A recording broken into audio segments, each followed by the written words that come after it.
Halo semua, Assalamualaikum warahmatullahi wabarakatuh. Perkenalkan, kami dari kelompok 1 MN22J akan menjabarkan materi tentang K3 atau Kesehatan dan Keselamatan Kerja, khususnya pada studi kasus di PT Indonesia Tinks and Stainless Steel atau ITSS dan PT PLN Persero UP3 Manado. Berikut adalah anggota kelompok dari kelompok 1 yang beranggotakan 7 orang, ada Ame, Dwi, Elta, Meta, Munif, Nabila, dan Rihana. Sebelum melanjutkan materinya, kami akan menjelaskan apa isi-isi yang terdapat pada materi kali ini. Yang pertama ada pengertian masyarakat industri, kemudian pengertian K3, kemudian ada regulasi K3 serta prinsip-prinsip pencegahan kecelakaan, kemudian ada penyakit akibat pekerja atau PAK, dilanjut dengan kaitan K3 dengan masyarakat industri, kemudian ada studi kasus pertama yaitu pada PT Indonesia Tinks and Stainless Steel atau ITSS, dilanjut dengan studi kasus kedua pada PT PLN Persero UP3 Manado, dan ada hubungan masyarakat industri dan K3 dalam studi kasus pertama dan studi kasus kedua tadi. Lanjut ke materi pertama, yaitu masyarakat industri. Apa sih masyarakat industri itu? Masyarakat industri merupakan kelompok masyarakat industri yang ditujukan untuk memiliki kemampuan khusus dalam menciptakan atau memproduksi suatu secara mandiri. Mereka biasanya bekerja dengan keterampilan tangan atau teknis, seperti penjahit, pembuat sepatu, mekanik, dan profesi sejenis lainnya. Kemudian, apa sih itu K3? K3 merupakan singkatan dari kesehatan dan keselamatan kerja.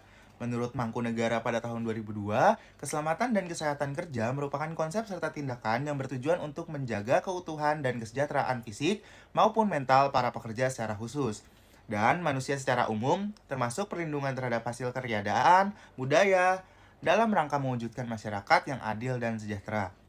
Kemudian, apa sih tujuan utama dari penerapan K3? Tujuan utamanya adalah untuk menjaga keamanan dan kesehatan lingkungan kerja serta melindungi individu lain yang mungkin berdampak oleh kondisi pada tempat kerja tersebut. Kemudian ada regulasi K3 serta prinsip-prinsip pencegahan kecelakaan.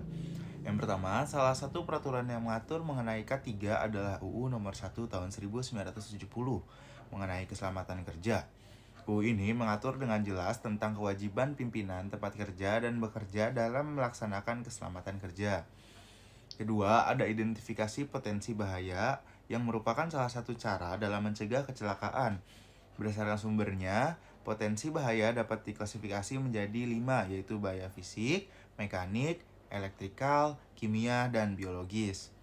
Kemudian ada job safety analysis, yang merupakan sebuah teknik yang mengidentifikasi semua pencegahan kecelakaan yang disesuaikan dengan pekerjaan dan faktor perilaku. Analisis yang dilakukan adalah dengan memilah setiap operasi, memeriksa bahaya yang ada, dan memberikan solusi untuk mengurangi bahaya. Nah, baik, selanjutnya yaitu penyakit akibat kerja. Penyakit akibat kerja atau disingkat PAK, menurut Peraturan Menteri Tenaga Kerja dan Transmigrasi adalah setiap penyakit yang timbul akibat aktivitas pekerjaan atau kondisi lingkungan kerja yang tidak aman. Nah, penyakit ini bisa muncul secara perlahan atau tiba-tiba tergantung dari seberapa sering dan seberapa besar paparan terhadap bahaya di tempat kerja. Contohnya adalah pekerja yang terus-menerus terpapar bahan kimia tanpa perlindungan memadai bisa mengalami gangguan pernapasan, atau pekerja di lingkungan yang terlalu bising tanpa perlindungan telinga bisa mengalami gangguan pendengaran. Ini menunjukkan bahwa lingkungan kerja yang tidak aman, tidak higienis, dan kurang kondusif dapat menjadi pemicu utama terjadinya PAK. Karena itu, sangat penting bagi setiap perusahaan dan pekerja untuk mengetahui dan memahami seperti apa lingkungan kerja yang sehat dan juga aman, agar PAK ini bisa dicegah sejak dini. Lalu, bagaimana cara mencegahnya? Ada beberapa langkah yang bisa dilakukan.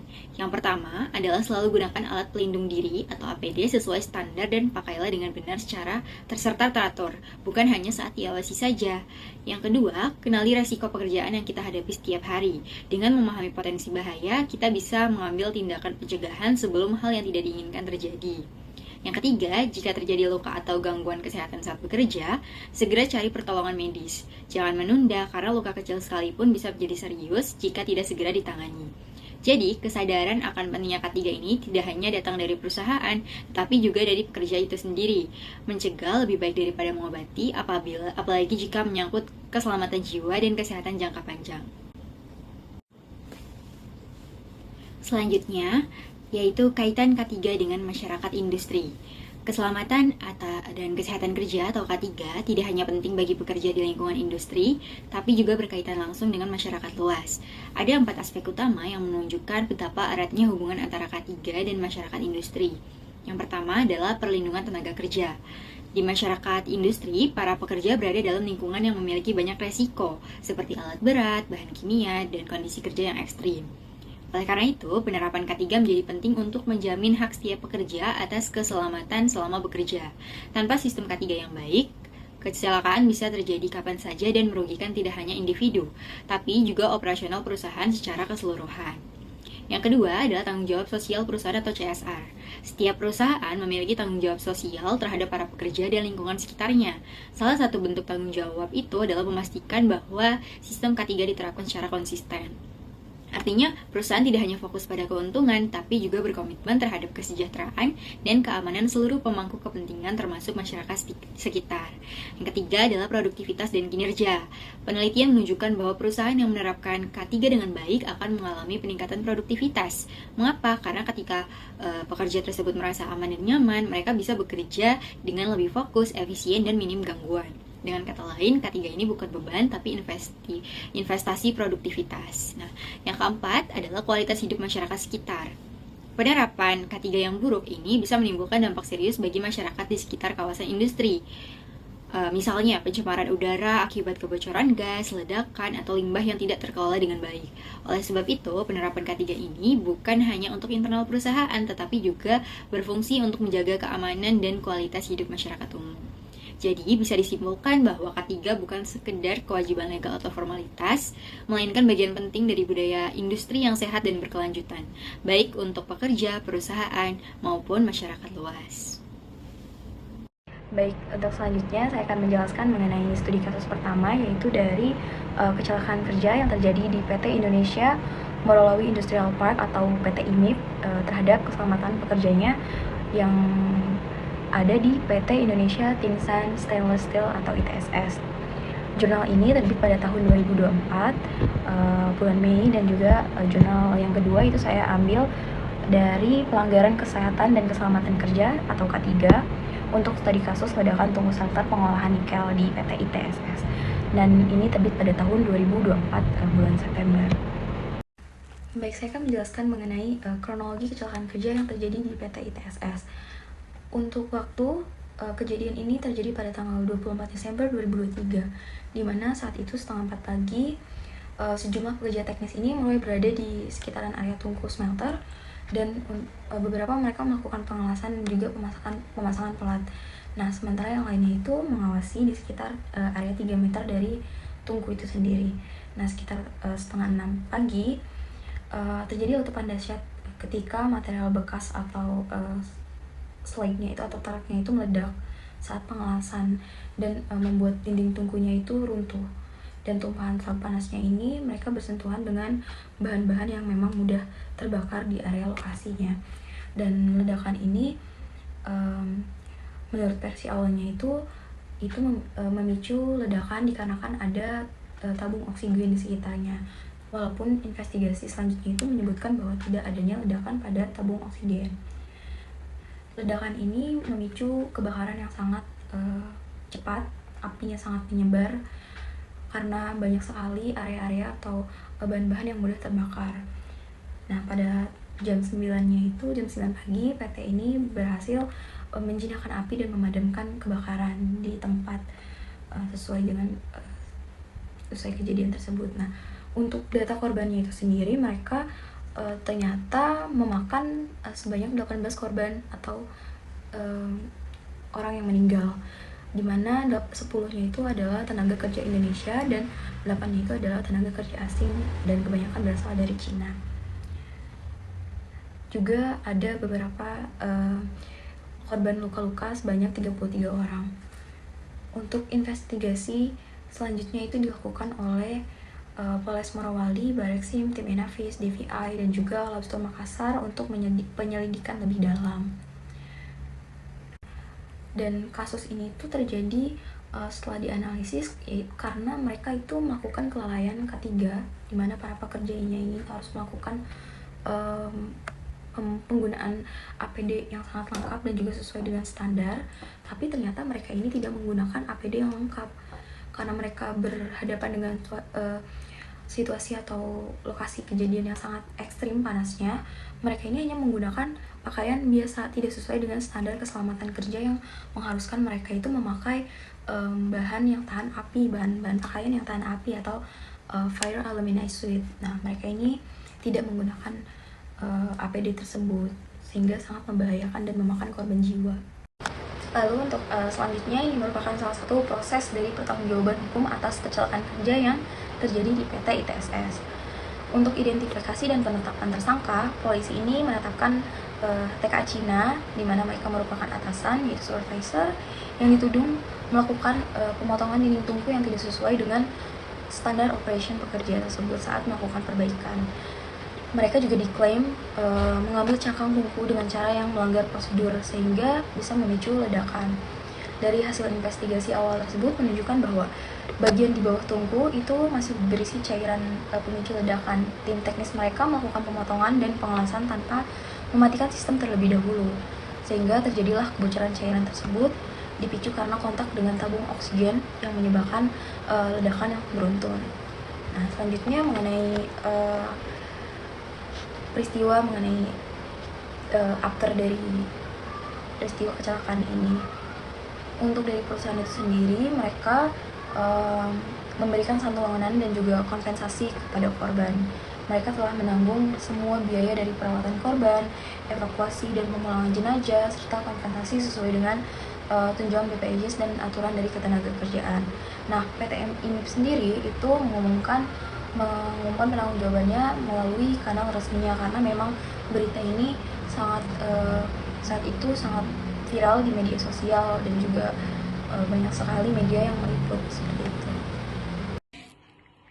Selanjutnya ada peran keselamatan dan kesehatan kerja dalam masyarakat industri PT ITTS. Kasus ledakan tungku smelter di PT ITSS mencerminkan kegagalan peran masyarakat industri dalam menjamin penerapan keselamatan dan kesehatan kerja atau bisa disingkat dengan K3. PT IMIP sebagai pengelola karyawan lalai memastikan standar K3 dijalankan, sementara pekerja tidak dibekali APBD yang sesuai. Pemerintah kurang aktif dalam pengawasan dan serikat pekerja, serta LSM belum optimal dalam mendorong akuntabilitas. Hal ini menunjukkan bahwa kegagalan satu pihak dapat menyebabkan runtuhnya sistem K3 secara menyeluruh. Oleh karena itu, sinergi antara perusahaan, pekerja, pemerintah, media, dan masyarakat sipil sangat penting agar budaya keselamatan benar-benar diterapkan dan diawasi secara nyata. Berikut adalah referensi jurnal yang dikutip dari laman. Lalu ada studi kasus 2 yaitu PT PLN Persero UP3 Manado. Nah, PT PLN Persero UP3 Manado merupakan salah satu badan usaha milik negara yang berperan sebagai penyedia tenaga listrik yang sangat dibutuhkan oleh masyarakat. Pada tahun 2002, tercatat 3 kasus kecelakaan kerja. 2 orang mengalami luka ringan dan tidak ada korban jiwa. Jenis kecelakaan yang paling umum adalah sengatan listrik, jatuh dari ketinggian, serta tergelincir atau terjatuh. Penyebab kecelakaan yang sering terjadi meliputi tindakan yang tidak aman oleh karyawan, kondisi yang tidak aman, dan kurangnya pelatihan yang memadai. Unsur K3 yang diterapkan di PT PLN Persero UP3 Manado yang pertama yaitu penggunaan alat pelindung diri yang sesuai standar, yang kedua menciptakan ruangan kerja yang aman bagi seluruh karyawan, yang ketiga memanfaatkan peralatan kerja yang layak dan terawat, yang keempat menyediakan ruang kerja yang bersih dan sehat, dan yang terakhir penerangan kerja yang optimal dan ergonomis. Selanjutnya di sini ada alat pelindung diri atau APD. Yang pertama, PLN Manado harus menyediakan berbagai jenis APD sesuai dengan jenis pekerjaan seperti helm, sarung tangan, sepatu, safety wear pack, body harness, hingga kotak P3K dan alat deteksi gas. Yang kedua, pegawai dibekali pelatihan rutin untuk meningkatkan kesadaran dalam penggunaan APD. Dan yang terakhir, penerapan APD ini sudah sesuai dengan standar nasional dan SOP internal perusahaan.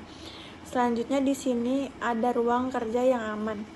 Yang pertama, di lingkungan kantor disediakan fasilitas penunjang seperti pendingin ruangan, pencahayaan yang baik, dan kebersihan yang terjaga. Yang kedua, untuk pegawai lapangan, PLN menerapkan SOP yang ketat sebelum melakukan pekerjaan, khususnya pekerjaan dalam kondisi tegangan listrik. Dan yang terakhir, menerapkan tanda peringatan, yaitu pengecekan sebelum bekerja dan briefing keselamatan dilakukan secara rutin. Lalu untuk peralatan kerja, PT PLN Manado sudah menggunakan peralatan kerja sesuai dengan standar operasional prosedur. Namun masih ditemukan peralatan seperti tangga yang berkarat dan helm yang tidak layak pakai. Hal ini menunjukkan perlunya peningkatan perawatan dan penggantian alat secara berkala demi mencegah kecelakaan kerja. Selanjutnya, ruang kerja sehat. Jadi PT PLN Manado ini selalu memastikan ruang kerja bersih dan nyaman dengan ventilasi baik serta adanya sirkulasi udara yang memadai. Lalu tersedia juga layanan cleaning service yang rutin menjaga kebersihan lingkungan dan lingkungan kerja yang sehat, tentunya membantu menjaga kesehatan fisik dan mental karyawan PT PLN Manado. Penerangan di ruang kerja PT PLN Manado. Jadi penerangannya itu diatur sedemikian rupa untuk memenuhi standar ergonomis. Pencahayaan cukup penting dalam menunjang ketelitian dan konsentrasi kerja, dan faktor yang diperhatikan meliputi intensitas cahaya, kontras warna, dan ketajaman penglihatan. Oke, next teman, dampak positif implementasi ketiga di PLN Persero UPT Manado, yaitu yang pertama adalah meningkatkan kesadaran dan kepatuhan terhadap keselamatan kerja, menurunkan angka kecelakaan dan risiko kerja, meningkatkan efisiensi dan produktivitas tenaga kerja, menciptakan lingkungan kerja yang sehat, nyaman, dan aman bagi semua pihak. Selanjutnya adalah hubungan masyarakat industri dan yang ketiga pada studi kasus PT Indonesia Tangsin Stainless Steels atau ITSS. Hubungan antara masyarakat industri dan keselamatan serta kesehatan kerja atau K3 sangat erat kaitannya dalam konteks operasional industri besar seperti PT Indonesia Tangsin Stainless Steel atau PT ITS yang berada di kawasan Indonesia Morowali Industry Parks atau EMIPS, Sulawesi Tengah. PT ITSS merupakan perusahaan pengelola nikel dan stainless yang menyerap ribuan tenaga kerja baik lokal maupun asing, terutama dari Tiongkok. Dalam praktiknya, penerapan sistem ketiga di PT ITSS kerap menjadi sorotan publik akibat keberatan beberapa insiden kecelakaan kerja yang berdampak serius tidak hanya pada para pekerja, tetapi juga pada masyarakat sekitar. Beberapa kecelakaan seperti ledakan tungku peleburan yang menyebabkan korban jiwa menunjukkan lemahnya sistem K3 yang diterapkan, minimnya pelatihan keselamatan, kurangnya alat pelindung diri atau APD, serta rendahnya transparansi perusahaan dalam memberikan informasi kepada masyarakat sekitar. Selanjutnya ada hubungan masyarakat industri dan K3 pada studi kasus di PT Indonesia Tangsin Stainless Steel atau ITSS. Hubungan antara masyarakat industri dan keselamatan serta kesehatan kerja atau kita biasa sebut dengan K3 sangat erat kaitannya dalam konteks operasional industri besar, khususnya di PT Indonesia Tangsin Stainless Steel atau ITSS ini, yang berada di kawasan Indonesia Morowali Industrial Park atau IMIP, Sulawesi Tengah. PT ITSS merupakan perusahaan yang mengolah nikel dan stainless steel yang menyerap ribuan tenaga kerja, baik lokal maupun asing, terutama dari Tiongkok. Dalam praktiknya, penerapan sistem K3 di PT ITSS kerap menjadi sorotan publik akibat beberapa insiden kecelakaan yang berdampak serius tidak hanya pada para pekerja, tetapi juga pada masyarakat sekitar. Beberapa kecelakaan seperti ledakan tungku peleburan yang menyebabkan korban jiwa menunjukkan lemahnya sistem K3 yang diterapkan, minimnya pelatihan keselamatan, serta kurangnya alat pelindung diri atau APD. Rendahnya transparansi perusahaan dalam memberikan informasi kepada masyarakat sekitar menyebabkan masyarakat sekitar menjadi resah akan keamanan dan keselamatan mereka, khususnya yang berada di sekitar PT ITSS itu sendiri. Oke, next di slide selanjutnya adalah hubungan masyarakat industri dan K3 pada studi kasus PT PLN Persero UPT Manado. Sebagai bagian dari unit pelayanan dan PT PLN UPT Manado memiliki tanggung jawab tidak hanya dalam menjamin kedaulatan distribusi listrik, tetapi juga dalam memastikan keselamatan para pekerja serta masyarakat yang berada di sekitar area operasionalnya. Komitmen ini tertentu melalui inspirasi seperti pelatihan K3, pemeriksaan internal berkala dan kegiatan sosialisasi kepada warga yang tinggal di sekitar lokasi pekerjaan, khususnya saat melakukan perbaikan jaringan, instalasi maupun pemeliharaan gardu listrik. Dengan menerapkan prinsip K3 secara disiplin dan melibatkan masyarakat dalam kegiatan edukasi mengenai keselamatan listrik serta simulasi tanggap darurat, PT PLN UPT Bandung membuktikan bahwa kemitraan antara sektor industri dan masyarakat merupakan elemen penting dalam menciptakan tempat kerja yang aman dan kondusif. Selain itu, keterbukaan komunikasi antara perusahaan dan masyarakat setempat menjadi faktor penting dalam membangun kepercayaan serta meminimalisasi potensi munculnya konflik sosial akibat operasional tersebut. Sehingga,